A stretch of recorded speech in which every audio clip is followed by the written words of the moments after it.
여러분 안녕하세요. 오랜만에 온라인 수업을 하게 됐습니다. 2학년 1반, 6반 문학 수업입니다. A 시간이고요. 오늘은 영웅 모집, 채만식 본문 들어갈 차례입니다. 등교 계약할 때도 복습을 좀 했었는데, 다시 한번 선생님이 설명하고 오늘은 본문 내용을 배우도록 합시다. 자, 영웅 모집이라고 하는 작품은 갈래가 희곡이라고 했습니다. 1920년대, 30년대를 지금 배경으로 하고 있죠. 그래서 30년대 이전 같은 경우는 주로 민속극 이런 갈래들이 극문학에 많았던 반면에 이제 서양에 있는 문물들이 수용이 되다 보니까 희곡이 우리나라에 들어오게 된 겁니다. 그래서 희곡하면 이제 떠오르는 사람이 우리가 적용학습 가서 풀어야 될 유치진이라는 사람, 이 사람이 희곡을 정립했다고 할 수 있습니다. 그 이후에 이제 채만식이 희곡이라는 갈래를 가지고 와서 우리 시대의 아픔, 우리 시대의 현실에 대해서 그린 영웅 모집을 지은 거죠. 그리고 이제 배경이 나와 있죠. 밑에 보면 일제강점기라 나와 있고 파고다 공원이 실제로 많은 사람들이 모이는 곳이거든요. 예로부터 지금까지 많은 군중들이 모이는 곳, 이곳을 무대로 정해서 피에로의 눈을 통해 일제강점기의 현실을 바라보는 게 이 작품의 주제였었습니다.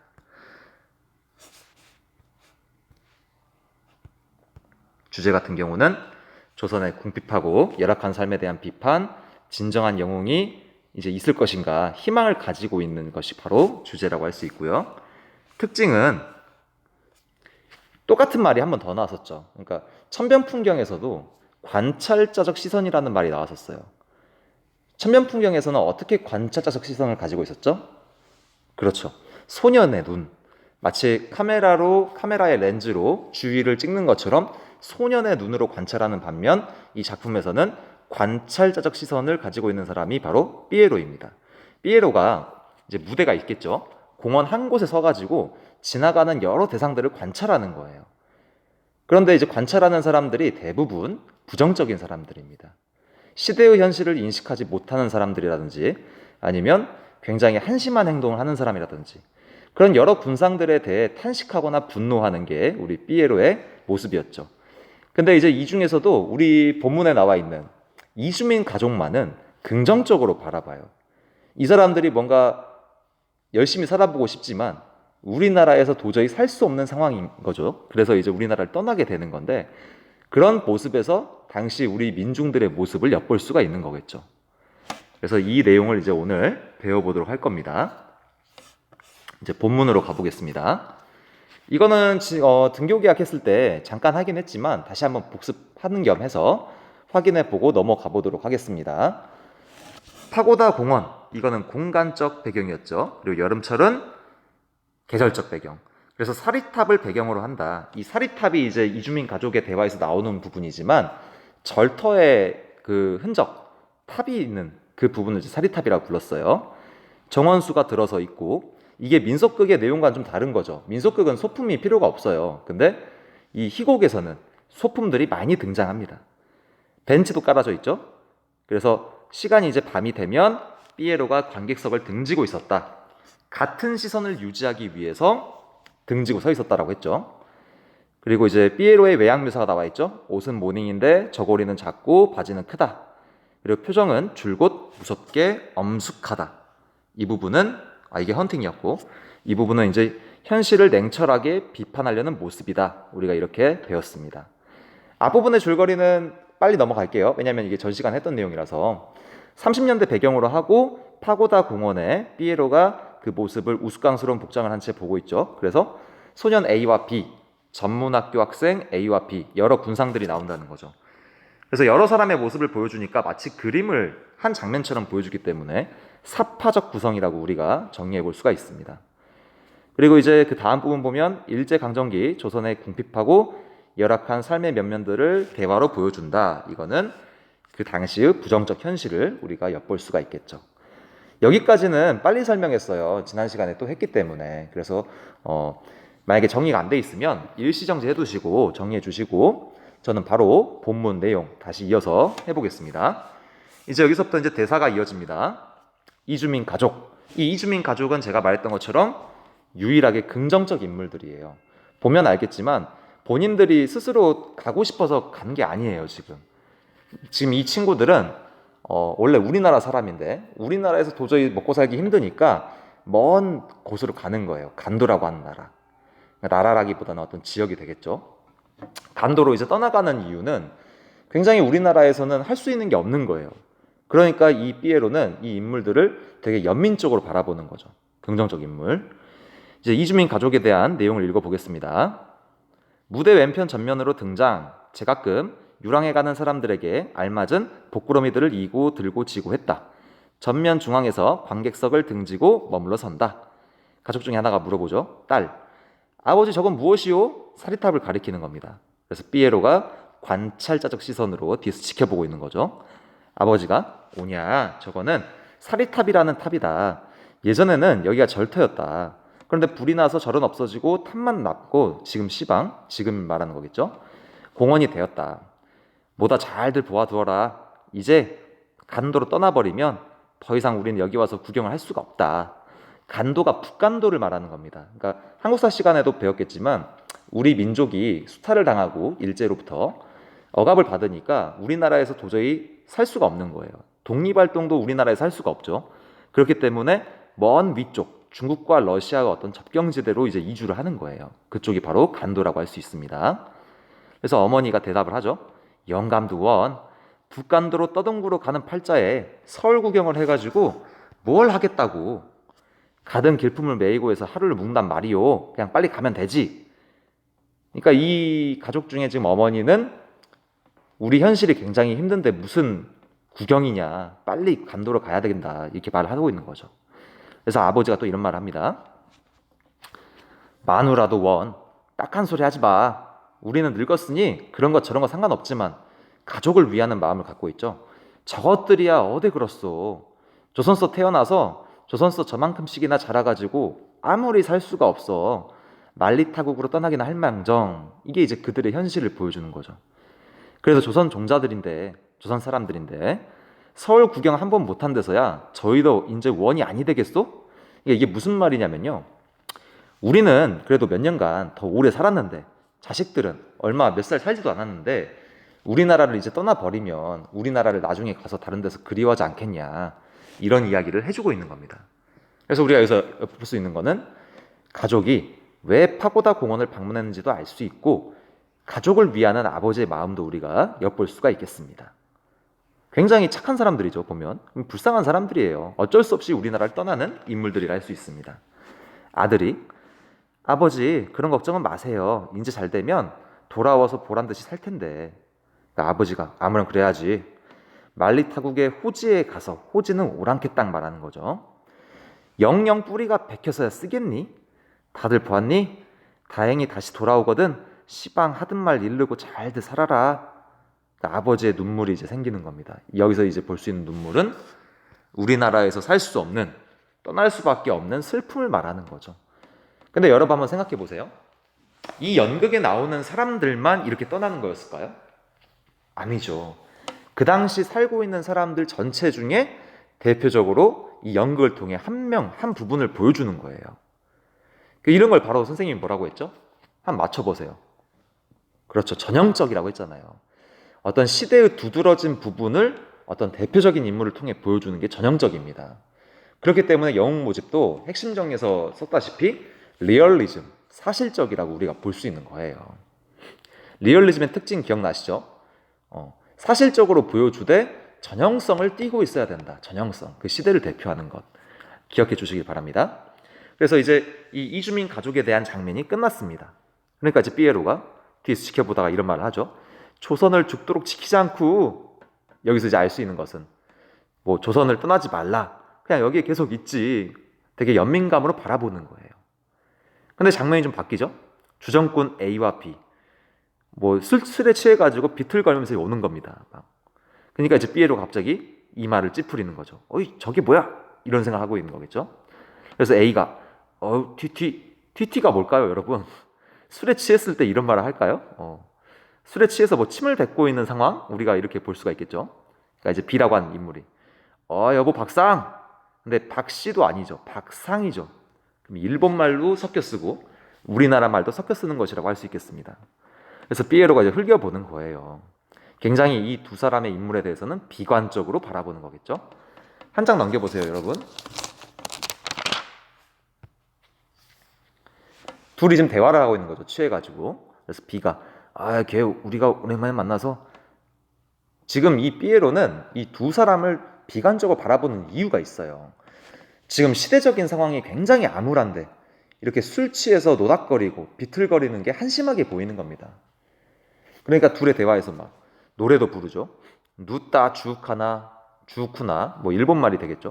그러면서 노들강변 비둘기 한 쌍, 이건 노래의 한 구절이에요. 그러니까 우리나라 노래 중에 방아타령의 한 구절입니다. 허허허 이게 웃으면서 이런 제길, 그러면서 서로 비틀거리면서 오른쪽 전면으로 퇴장. 근데 이 두 사람에 대해서는 삐에로가 이런 반응을 보이죠. 망할 자식들. 부정적으로 삐에로가 판단을 하고 있습니다. 아까는 이주민 가족을 보고 굉장히 가볍게 여겼던 반면에 이 두 사람을 보고는 되게 부정적으로 보고 있는 거죠. 그래서 고개를 숙이고 뒷짐을 지고 뚜벅뚜벅 무대 전면을 왔다 갔다 하면서 생각을 하는 겁니다. 그래서 고개를 갸웃거립니다. 큰일 났어, 큰일 났어. 아무래도 큰일 났어. 위대한 영웅이 있어야 돼. 그러니까 우리 시기가 지금 굉장히 힘든 것은 진정한 영웅이 없기 때문에 그런 것이다. 그러니까 우리가 영웅을 모집해가지고 우리 이 시기를 헤쳐나갈 사람을 구해야 된다. 이게 바로 삐에로의 어떤 생각입니다.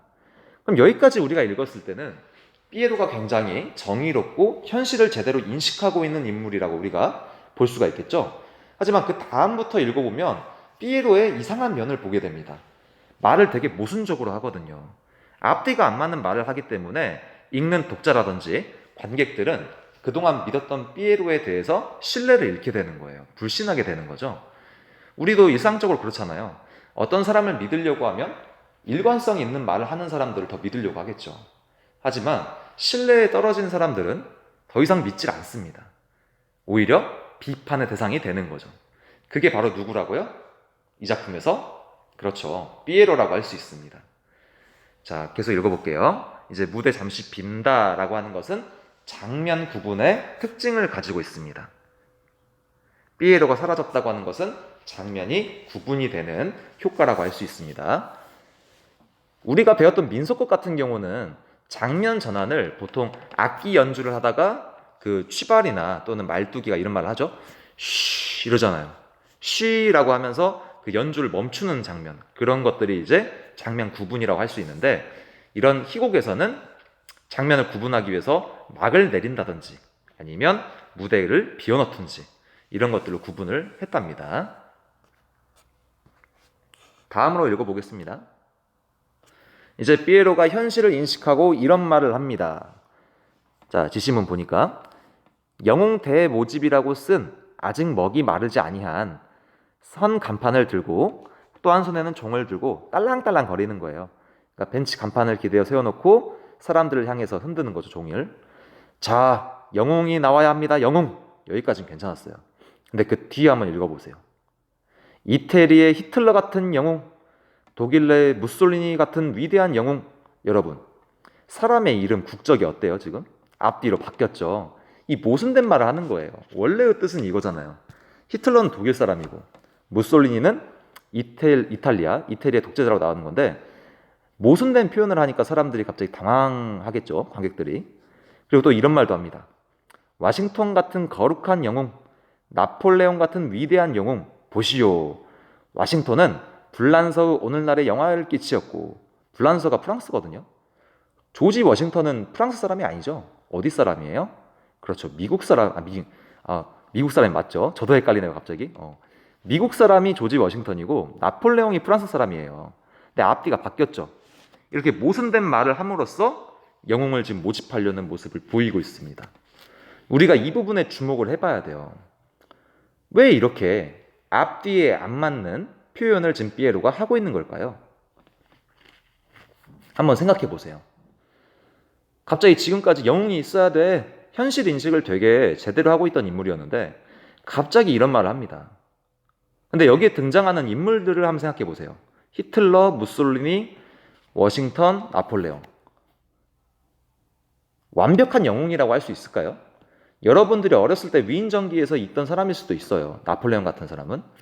어떻게 보면 프랑스에서는 어떤 새로운 발판 또는 나라를 확장시키기 위해 되게 몸을 바쳐가지고 싸운 장군처럼 보일 수도 있어요. 하지만 나폴레옹은 다른 나라에서 볼 때 어떤 사람이에요? 침략자죠. 영웅이긴 영웅이지만 그 나라 안에서만 영웅이지 사실 다른 나라에서는 진정한 영웅이라고 볼 수가 없는 거죠. 사람을 죽였는데. 그렇기 때문에 이 피에로가 하고 싶은 말은 완벽한 영웅이 나오는 것은 굉장히 어렵다.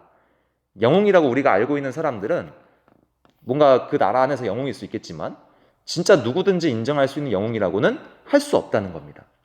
그런 모습을 풍자하기 위해서 피에로가 이 인물들을 국적을 바꿔가지고 설명을 하고 있는 거죠.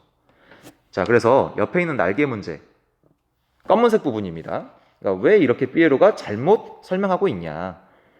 여기 답안에서 보시면 당시의 영웅이라고는 하지만 부족한 점이 많아서 믿지 못할 대상이다. 이런 거를 풍자하기 위한 작가의 의도로서 나라의 이름을 다르게 말한 거죠. 그래서 이제 이때부터는 관객들이나 또는 독자들이 피에로에 대한 신뢰를 이제 갖고 있지 않을 겁니다. 다르게 말하고 있으니까요.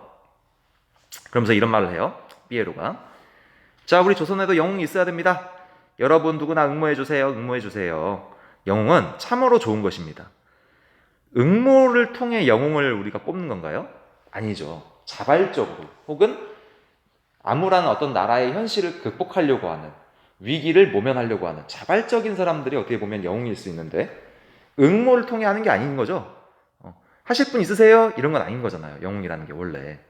근데 이런 왜곡된 설정을 통해서 당시의 영웅을 이렇게 선발을 하는 게 아니고 영웅이 등장하는 것이라는 것은 굉장히 어렵다. 이런 걸 좀 표현해 준다고 할 수 있습니다. 그래서 거기 대사를 보면 민족을 구하여 그 이름이 영원히 남느니 좋고 또 영웅에겐 특전이 있습니다. 이 부분도 왜곡된 거죠. 영웅이라고 뭐 좋은 집에 무조건 살아야 되나요? 술도 마음대로 먹어야 되나요? 이건 영웅이 아니더라도 누군지 할 수 있는 거잖아요. 그래서 이런 부분에서 이제 피에로는 관객들이나 또는 독자들에게 신뢰를 잃는 겁니다. 그래서 이제 밑에 보면 이제 소년이 나오죠. 소년이 갑자기 여보세요? 물어보는 거예요. 궁금해가지고. 그러니까 피에로가 하는 말이 왜 그래? 이렇게 물어보니까 그게 무슨 약이에요? 이렇게 물어보는 거예요. 그럼 지금까지 지나가던 소년은 피에로가 홍보하고 있는 영웅 모집을 약 파는 것처럼 보였다. 이렇게 오해를 하고 있는 겁니다. 그 약장수들 있잖아요. 약. 날이면 날마다 오는 게 아닙니다. 약 파는 사람들. 그 사람들처럼 보인 거예요. 이 피에로가. 그래서 피에로가 애끼 이놈 이렇게 하니까 다른 소년이 말하죠. 나는 빈대약 파는 장사꾼인 줄 알았어. 종을 흔들고 있으니까. 그래서 소년들은 이렇게 보았다라고 하는 겁니다. 충분히 그럴 수도 있는 거죠. 이렇게 무언가 영웅이라고 하는 것은 그렇게 장사하듯이 물건을 파는 것처럼 이렇게 어서 오세요 이런 게 아닌 거잖아요. 우리가 알고 있는 영웅들의 모습을 보면 모집을 해가지고 하는 게 아니고 자발적으로 나선다든지 아니면 스스로, 그러니까 똑같은 말이긴 하죠. 무언가 동참을 해가지고 같이 하는 그런 모습에서 영웅이 나올 수도 있는 건데 여기서는 마치 무언가 장사하듯이 표현되고 있으니까 소년들이 오해를 하는 겁니다. 그래서 나는 빈대약 파는 줄 알았지. 이게 인상이었고요.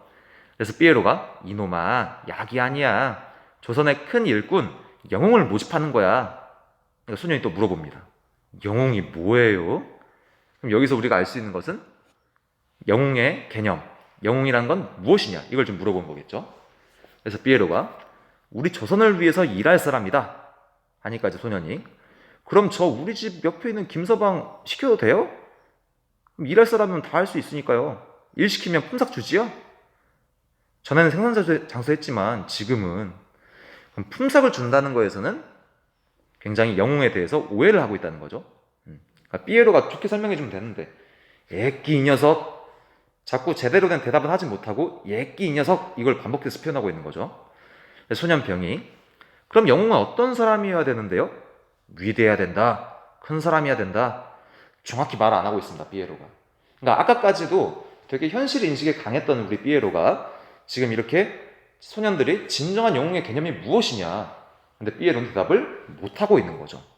이게 바로 왜곡된 인식이자 피에로가 비판의 대상이 되는 근거들이 되겠습니다. 그러니까 이제 소년이 큰 사람이요? 삐에로가 아무렴 큰 사람이어야지. 그러면 저 우리 집 행랑아범이 키가 좀 큰데? 키가 큰 사람을 뽑는 게 아니야. 영웅이란 것은 이런 거야. 뭔가 자세하게 설명을 해줄 수도 있는 건데 삐에로는 다시 정확한 답변을 하지 않습니다. 애끼 이 녀석 이러는 거죠. 그러니까 소년 갑이 괜히 그래요 하면서 자 영웅이야 영웅 또 홍보하고 있습니다. 그러니까 이제 소년들은 서로 인식을 못하는 거죠. 왜? 삐에로가 설명을 안 해주고 있기 때문에. 제대로 이 영웅에 대한 개념조차도 설명을 못하는 사람이다 이거죠. 그러니까 실제로 이 삐에로는 원래 비판을 하던 사람에서 현실을 비판하던 비판자에서 비판 대상자가 되는 겁니다. 소년의 오해가 두 가지 나왔습니다. 결국 이 두 소년은 진정한 영웅의 개념을 알지 못하니 저 사람은 이상한 사람인 게 분명해. 서로 미친놈으로 인식을 해버립니다. 그래서 이 부분에서는 풍자의 주체였던 삐에로가 풍자의 대상으로 바뀌는 거죠. 그런 걸 여러분 뭐라고 하냐면요, 이중풍자라고 부릅니다. 이중풍자. 원래는 이 사람이 현실 인식에 되게 강했던 사람이에요. 그래서 삐에로가 현실의 모습, 여러 군상들을 보고 비판하는 사람이었는데 오히려 소년들한테 영웅에 대한 개념을 설명해주지 못하니까 비판 대상자가 되는 거죠. 그래서 이 소년들이 삐에로를 조롱하는 거죠. 야, 이거 욕이니까 제가 해줄 수가 없네요. 대사 보니까 지금 비속어가 많이 섞여 있죠?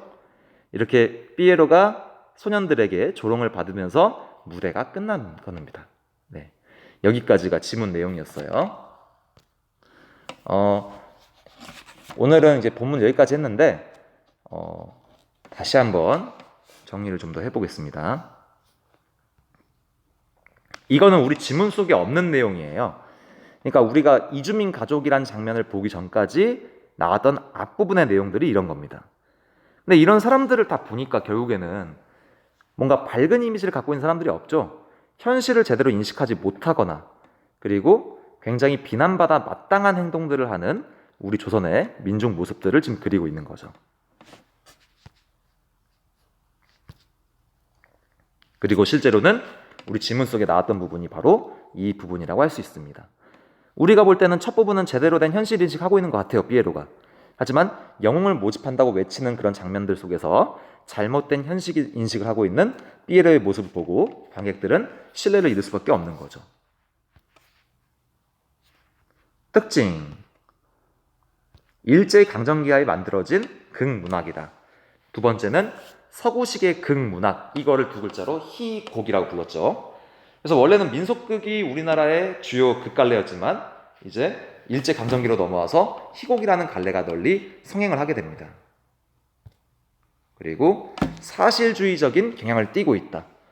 전형적인 인물들이 나오죠. 그래서 현실을 풍자하는 독특한 성격의 극문학을 만들었다. 여기까지 정리하시고 다시 수업방 넘어와서 질문 받도록 하겠습니다. 고생 많았어요.